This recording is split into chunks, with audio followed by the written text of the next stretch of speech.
Thanks, Michael. Hi, Walker. There's been some talk about, and you guys have played three in the back at times, four in the back at times. As a center back, how tricky is it to move between the two? I mean, is it that much of a transition, or are there some difficulties about that?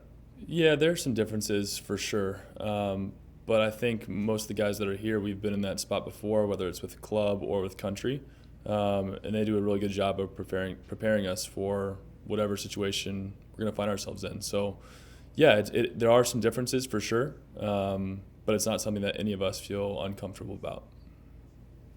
What are some of those differences? Yeah, so I mean, it really depends if you're playing in the middle of a back three of the center backs, or if you're out wide.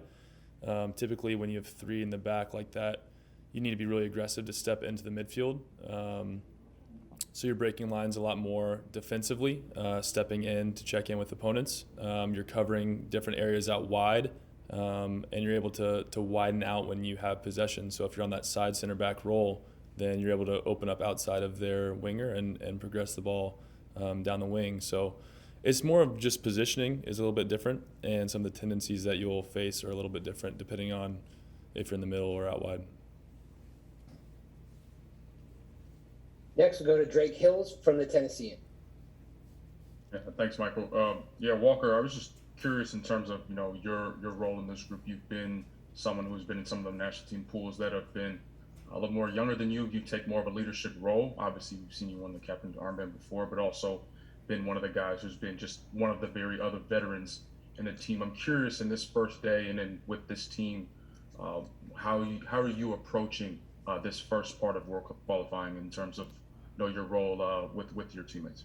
Yeah, I mean, we're all on the same page, and it's about winning these games. And so, whatever role I find myself in, whether that's on the field, off the field, as a sub, not as a sub, as a starter, not as a starter, whatever it is, everyone needs to have the same mentality that we're here to win, we're here as a team, and you're going to have to take whatever role is given to you. So, message in training was just concentration, focus, good to be back together with all the guys, and make sure that we're all, clear-headed and ready to rock and roll.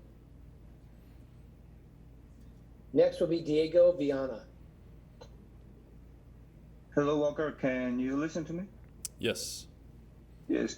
Okay, I have two questions. The first one is that you faced El Salvador a year ago in a friendly match. How different would it be this game that you have on Thursday from the 6-0? And my second question is, what opinion do you have of the environment of the fans in El Salvador on Thursday? Because it's different from the U.S. Soccer. Yeah, the second question kind of ties in with the first one. It's going to be a lot different, night and day. I mean, competitive matches, even when you go from a friendly to a Gold Cup or Nations League, or you go from a Gold Cup or Nations League to a World Cup qualifier, all of those present different challenges. And this is what we've been preparing for years. And so they're in the same boat. They're trying to qualify as well. This is going to be a high-intensity game. All of them will be. And so then you add in the being on the road for a World Cup qualifier. The atmosphere is going to be great. It's going to be amazing.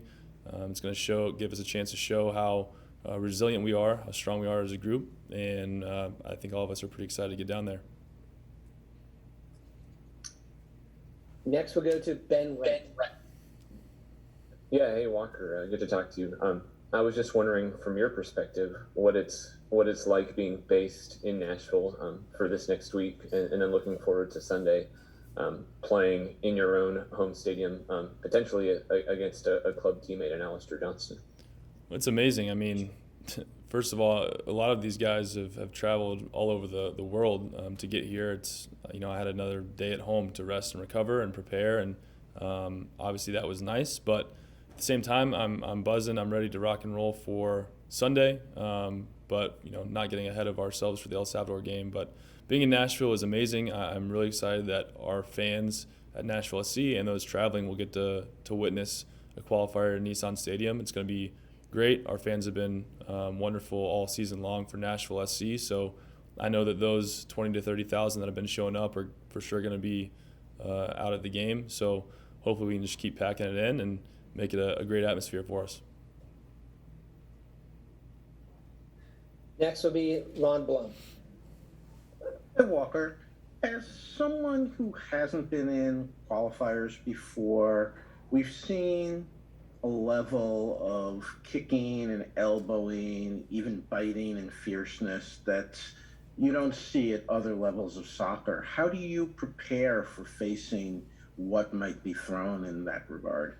Yeah, I was involved with some games in the last cycle on the bench and got to witness firsthand what it was like in Panama on the road, and saw how many times even Christian was fouled in that game. It was ridiculous. But it's something that, having seen that, having guys who have been involved, we're ready. We're a resilient group. We've shown that. I think this summer was a great stepping block for us to compete in tournaments, to win tournaments, and to show all the talent that we have that's really coming through in a lot of different ways, whether it's younger guys, older guys, MLS players, European players. You're seeing an entire player pool that is committed to winning and doing whatever they can to help the team win. So, for some of the guys who haven't been involved, it'll be different. It'll be intense, but it's nothing that they're going to be unprepared for. Next will be Paul Tenorio from The Athletic. Hey, Walker. Obviously, it's been 4 years since what happened in 2017, and I just wonder, here you are on the cusp of starting another round of qualification. How much are you guys excited at the chance to kind of get back to the World Cup? How much do you feel a responsibility to maybe kind of restore how people think about the national team and how people consider U.S. men's soccer, both here and around the world?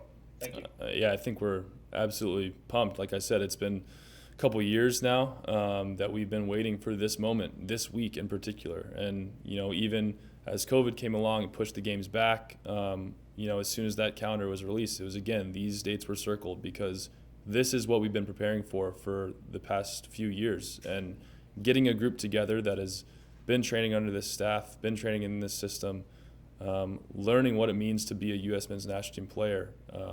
These are all very important steps that we've taken, and now it's here. And so it's about being confident for sure, finding calm amidst what could be a little chaotic at times, and having that resilience, again, to overcome that and hopefully get our 9 points this week. Next will be Doug McIntyre from Fox. Thanks, Michael. Hi, Walker. I'm just curious what sort of prep you've been able to do so far for El Salvador. I know you just got on yesterday, but what sort of discussions, video work, what can you share about that? And second question, just curious, you mentioned your rest and recovery and being at home helping. Are you 100% following your Gold Cup injury? I know you played a few games for Nashville since, but where are you in terms of your fitness? Thanks, Walker. Yeah. Sorry, can you repeat that first question again? I was going to think about the second one. Yeah, just the amount of, what sort of prep have you been able to do just coming in for a day? Yeah, no, our coaching staff does a great job with preparing us. And so as soon as everyone finished their game on the weekend, they got an email, and it was, video and notes on El Salvador. So we all got that, able to watch it. For guys traveling, it was easy for them to load that up. And certainly we're going to do a lot more this week as we continue our preparation, but it's a good starting point. And then for me personally, I feel great. It was obviously disappointing to have to leave the Gold Cup early, but amazing results from the guys to win that. And in the meantime, I was just kind of grinding back in Nashville on the side, and special shout out to all the training staff there, but really worked hard to get back and feel awesome, feel fit, feel ready to go. The next two questions will come from Iva Skalarcep. Thanks, Michael. Walker, wanted to ask you about Tyler Adams and John Brooks. Obviously, there's tons of talent on his team, but these two guys are obviously going to have big roles to play in qualifying. What does Tyler bring to that defensive midfield role that kind of makes him unique in that position? And as far as John Brooks goes, how important is he, and how much comfort does it give other center backs just with his poise on the ball and kind of just his experience? Yeah, it was a lot of fun watching those two go at it on the weekend. Tyler obviously brings so much energy and passion and always plays with that chip on his shoulder, which is what I think fans have come to love about him. And everyone talks about his engine, but it truly is amazing to see the ground that he can cover, the explosive movements that he does to recover balls is truly an elite level. And so I'm glad that he's on our team doing a lot of that work. And then For JB, I mean, this guy is great on the ball, brings a lot of composure, as you mentioned, a physical presence, and it was nice to see him, I know, getting ready for CONCACAF with his interactions on the weekend. He seems like he's in good form and good mentality, so we're ready to have him here. Next, we'll go to Claudio Villalobos. Thank you, Michael, again. Walker, in Nashville, we can always expect you to be in the middle of the mix right there in the penalty area for set pieces when the team is attacking. Is that something that you also will be able to do, thinking that you'll be starting for the U.S. On any of these games, or all of them, the games, or we would also depend on the formation that Greg decides to use? Yeah, no, I'll for sure, if there's set pieces and I'm on the field, I'll for sure be trying to get involved. That's my favorite time of any game, is the chance to run up there and try and get your head on something and make some chaos happen. So, if there's a set piece and I'm on the field, I'm gunning for a goal for sure. We have two more questions for Walker. First will be Sam Stechko from The Athletic. Thanks, Michael. Thanks, Walker. Walker, you've played against him a few times. You just were hanging out with him at the All-Star game this week, and he's kind of on a tear right now. But I wanted to ask you about Ricardo Pepi, and specifically kind of what you thought of his recent form in MLS and what you've made defending him. I think you've gone up against him 4 times, albeit last year, I think, exclusively.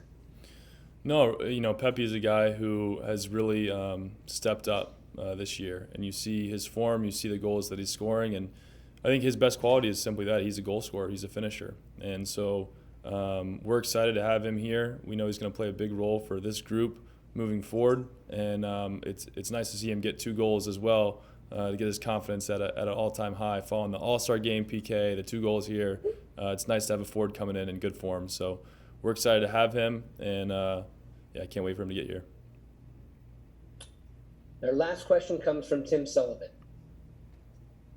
Thank you, Michael, for saving the best for last. Walker, what is the difference in maybe urgency between your club team, where there are 34 games, and if you're healthy, you're going to be in the lineup, versus this, where it's just kind of a 14-game season, and you don't know if you're going to be called into the next camp and things like that? Is there a different level of personal and then also team urgency for you in this sort of competition? Yeah, I think personally you want to be available for all the games, whether it's club or country. They certainly kind of go hand in hand, but there was definitely some urgency for me to try and get back from that injury, make sure I was fit and ready to go for these, because this, as a professional, when you're representing your country, it is the highest form of soccer that you can play. And when you get to qualifiers and then hopefully the World Cup, these are the games that you dream about. And so these are the games that all of us are ready for. And you're right, there's only 14 of them, and so it adds importance. It's not like you got a long time to go through slumps and peaks. You're going all out. You're going all out for 14 games to accomplish your goal. And so, again, I'm really excited that we're here. Urgency is there, and the group's going to be ready to go.